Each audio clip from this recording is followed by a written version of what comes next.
హుస్నాబాద్ నియోజకవర్గ అభివృద్ధి కోసం మహానిశలో కృషి చేస్తున్న మంత్రి పొన్నం ప్రభాకర్ పై రఫీక్ చేసిన అసత్య ఆరోపణలను తీవ్రంగా ఖండించిన ఓయూజేఏసీ వైస్ చైర్మన్ కాంగ్రెస్ నాయకులు గంపల శ్రీనివాస్ హైదరాబాద్లోని సోమాజిగూడ ప్రెస్ క్లబ్లో విలేకరుల సమావేశంలో గంపల శ్రీనివాస్ మాట్లాడుతూ ఇంకొకసారి మంత్రి పొన్నం ప్రభాకర్ పై అవాకులు చెవాకులు చేస్తే ఖబర్దార్ అని హెచ్చరించారు.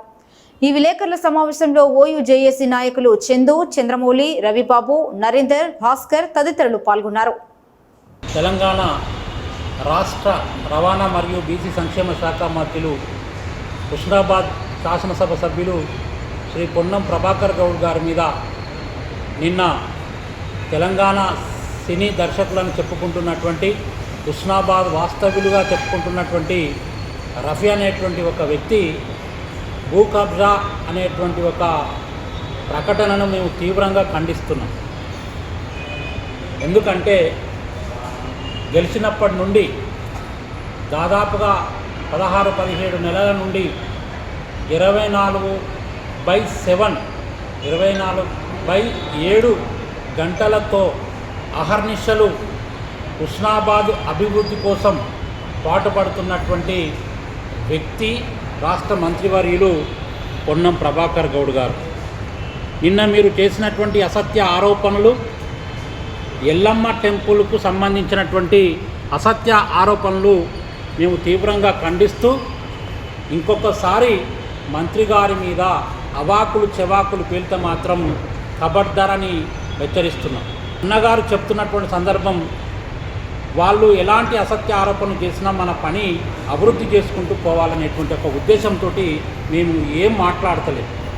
ఎందుకంటే హుస్నాబాదు 70 సంవత్సరాల నుండి హుస్నాబాదు వెనుక పడేసినటువంటి ప్రాంతం.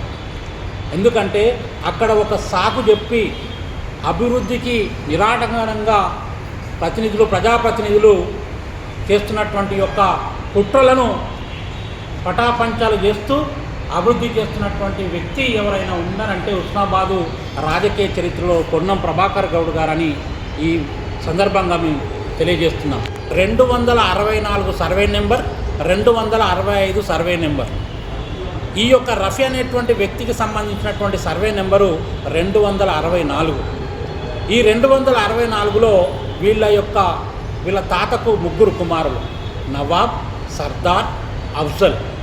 ఈ 3 కుమారులకు సంబంధించినటువంటి 264 సర్వే నెంబర్లో 4 ఎకరాల 8 గుంటలు ఉన్నది.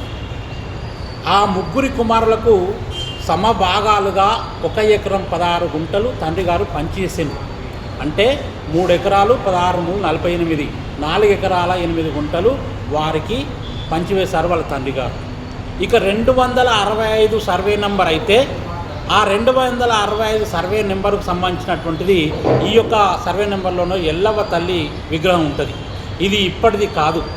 13వ శతాబ్దంలో కాకతీయ సామ్రాజ్యాన్ని పరిపాలించినటువంటి రాణి రుద్రమదేవి యొక్క కాలం నాటిది ఎల్లవ్వ తల్లి విగ్రహం. ఆ ఎల్లవ్వ తల్లి విగ్రహం పేరు మీదనే ఎల్లమ్మ చెరువు అనేటువంటిది కట్టిరు. అప్పుడు కాకతీయ సామ్రాజ్యంలో గొలుసుకట్టు చెరువులను అనుసంధానం చేస్తూ ఎల్లమ్మ చెరువును కట్టినటువంటి యొక్క వ్యక్తులు ఎవరంటే కాకతీయ రాజులు. అటువంటి సందర్భంలో ఈ సర్వే నెంబరు అనేటువంటిది ఎప్పటి నుండి వచ్చిందంటే బ్రిటిష్ కాలం నుండి సర్వే నెంబర్ అనేటువంటిది వచ్చింది 1929. మరియు ఈ యొక్క ప్రాంతంలో ఎస్టాబ్లిష్ అయినటువంటి సందర్భం 1950 ప్రాంతంలో. ఆ సర్వే నెంబర్ వచ్చినటువంటి సందర్భంలో కాలక్రమేణా ఈ నిజాం నవాబ్ ప్రాంతంలో ఉన్నటువంటి పటేదారుల యొక్క పేరు మీద అది ఉన్నటువంటి సందర్భం. ఇక ఇప్పుడు వస్తే 2005లో ఇది గుడి దేవాదాయ శాఖకు, మరి దీనికి ఈ సమస్యలో పెద్దవాళ్ళు గుడి పక్కకు ఉన్నటువంటి ఈ సమస్యను ఈ రఫీకి సంబంధం ఏమున్నది అంటే ఏదో వెనుక ఏ శక్తులు నడిపిస్తున్నటువంటి యొక్క ఆ సందర్భంలో ఈయన అవాకులు చవాకులు మాట్లాడుతున్నట్టుగా ఇక్కడ మనకు అర్థమైంది. రఫీ అనేటువంటి ఒక వ్యక్తికి మేము హెచ్చరిస్తున్నాం, నిజంగా నీ దగ్గర ఏమైనా నిజ పత్రాలు ఉంటే తీసుకురా. ఇంకొక విషయం ఏంటంటే ప్రభాకర్ అనేటువంటి ఒక వ్యక్తి మంత్రి గారు భూముల పంచాయతీకి వెళ్ళడం లేదు. అటువంటి వ్యక్తి మీద నువ్వు అవాకులు చవాకులు వెళ్తావు. ఏమనంటే నువ్వు తెలంగాణ ఉద్యమకారుడు అంటావు. ఎక్కడ చేసినావు తెలంగాణ ఉద్యమం? నువ్వు మేము చేసినప్పుడు ఎక్కడున్నావు? ఎక్కడున్న హైదరాబాద్లో ఏసీలలో కూర్చున్నావు నువ్వు. ఇటువంటి వ్యక్తివి తెలంగాణ నికాస్ అయినటువంటి తెలంగాణ ఉద్యమకారుడు పార్లమెంట్లో పెప్పర్ స్ప్రే ఆయన ముఖం మీద కొట్టినా కూడా ప్రాణాలు పోతే కళ్ళు పోతాయని కూడా తెలంగాణ కోసం కొట్లాడినటువంటి వ్యక్తి మంత్రివర్యులు ప్రభాకర్ అన్న గారు. అటువంటి వ్యక్తి మీద నువ్వు ఇష్టం వచ్చినట్టు మాట్లాడతావు. ఖబర్దార్, హెచ్చరిస్తున్నాం. నిజంగా నీకేమైనా నిజమైనటువంటి పత్రాలు ఉంటే తీసుకురా, ఆ భూమి దగ్గర నిలబడు. నువ్వు ఆ మీడియా వస్తుంది కదా, ఒక్క ఇంచు వచ్చినా కూడా నువ్వు తీసుకో.